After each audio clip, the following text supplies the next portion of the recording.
aba basajja abazze banu bo baagala babalaberi bafunire muvube aba NRM ne bagamba tuve ku Museveni tudde ku Muhoozi ate nga Muhoozi mulwanira gwani wa Museveni ekyo tukiganye wano e Kasangati tekigenda kubeerawo tukyawagira Museveni paka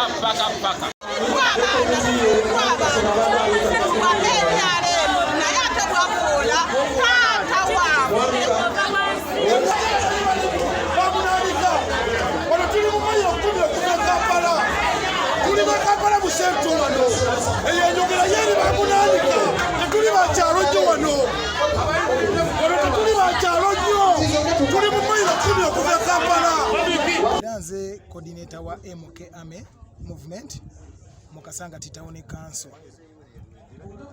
Olunaku luno olwaleero ekitulese wano e Kasangati tuzze kutongoza bukiiko baba coordinators ba MK mu Kasangati Town Council. Era nga nze sentebe wa committee eyo eteeseteese omukolo guno kubanga ugenda bwe guti maaso. So ebimu ku bigendererwa byaffe tulaba nga ekyaddala ekimala President Museveni alabika akooye.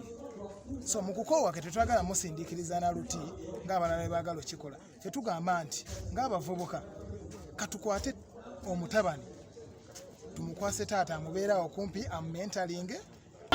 Mbabuli ebigambo bino Tim Muhoozi ndi ku executive banteeka kuba executive mbabuli ebyasatuuka mbabuli ebigambo bino tukudde mu buli mbeera yonna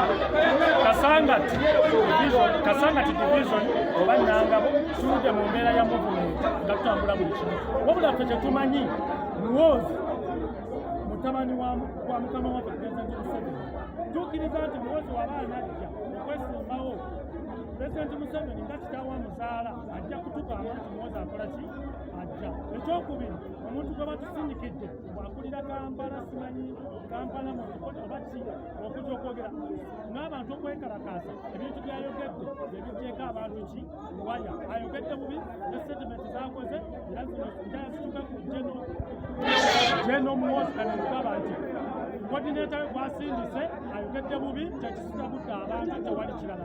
A young revolutionary, if Muhoozi is to come as the president of Uganda, let him come as on his own as the personality of himself. Let him not base on his father Museveni. Museveni who deceived Ugandans. For the first time when he came in 1986, he promised Ugandans that it's not a mere change, but it's not a mere kind of change, that it's a fundamental change. The Western regions reacted by saying that Museveni is a new breed in Africa, whereby he said that Museveni said that the problem with the African leaders is when they cling on power, and he is the very person who has clung on power for centuries and centuries.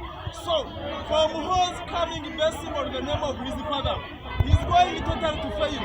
But if he comes as a Ugandan who also has the rights to stand as the president of Uganda, we are ready to stand and support him.